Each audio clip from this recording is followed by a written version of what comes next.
Bonjour à tous, merci d'être sur RTI 1 ce vendredi 23 décembre. Programme présidentiel de logements sociaux, les premiers bâtiments de la cité Ado dans la commune de Yopougon ont été livrés hier jeudi. Ce sont 512 acquéreurs qui reçoivent leurs logements prêts à être habités. C'est le Premier ministre qui a procédé à la remise de cette première tranche.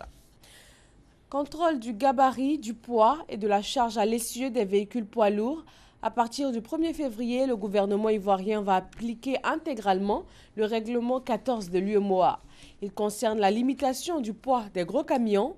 Le Fonds d'entretien routier a initié une rencontre à Abidjan pour sensibiliser les acteurs du transport à appliquer le règlement dans les 8 pays de l'Union économique et monétaire ouest-africaine, plus le Ghana.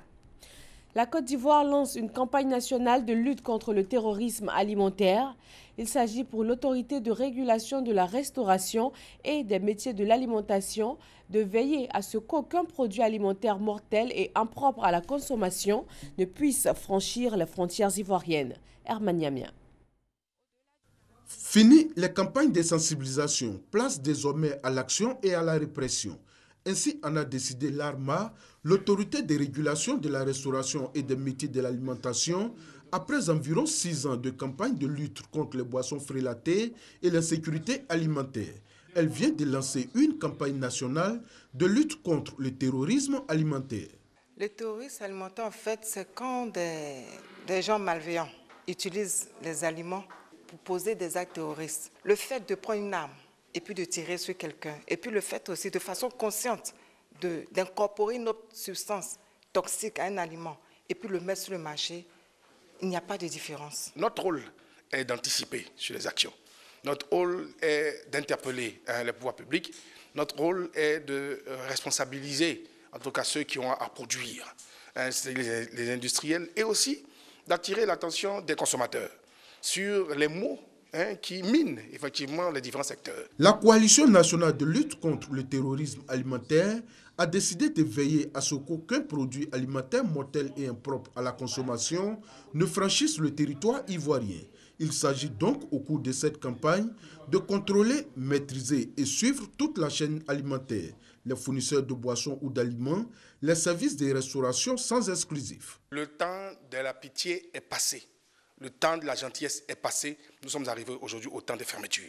Ceux qui n'ont pas leur licence, qui n'ont pas le document pour exercer, seront tout simplement purement fermés. Pour appuyer cette campagne de lutte contre le terrorisme alimentaire qui prend fin le 2 janvier 2017, l'ARMA entend initier une série de formations au profit de tous les acteurs du secteur de la restauration, des industriels, des consommateurs, des agents de police et de justice, ainsi que des journalistes.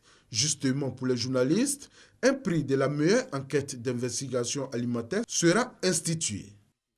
L'Organisation mondiale de la santé, OMS, annonce un vaccin ultra efficace contre le virus Ebola. Ce vaccin développé par le gouvernement canadien a été injecté en Guinée à 5800 personnes en contact direct avec au moins un patient atteint par le virus. Et aucun cas d'Ebola n'a été observé chez ces personnes vaccinées sous 10 jours. Le virus Ebola a fait plus de 11 000 morts en Afrique de l'Ouest entre 2013 et 2015. En République démocratique du Congo, un accord entre le pouvoir et l'opposition doit être signé aujourd'hui.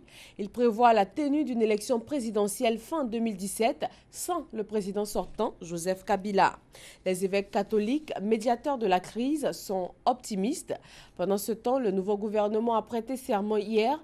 Il compte près de 70 membres, dont 3 vice-premiers ministres et 7 ministres d'État, pratiquement le double de l'équipe précédente et un record en RDC. L'armée syrienne a annoncé la reprise totale d'Alep, sa plus grande victoire face aux rebelles depuis le début de la guerre en 2011.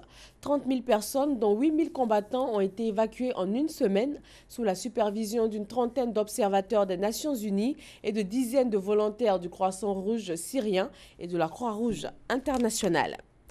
Merci de votre attention. Le journal à 13 h sur RTI 1. Très bon vendredi à tous.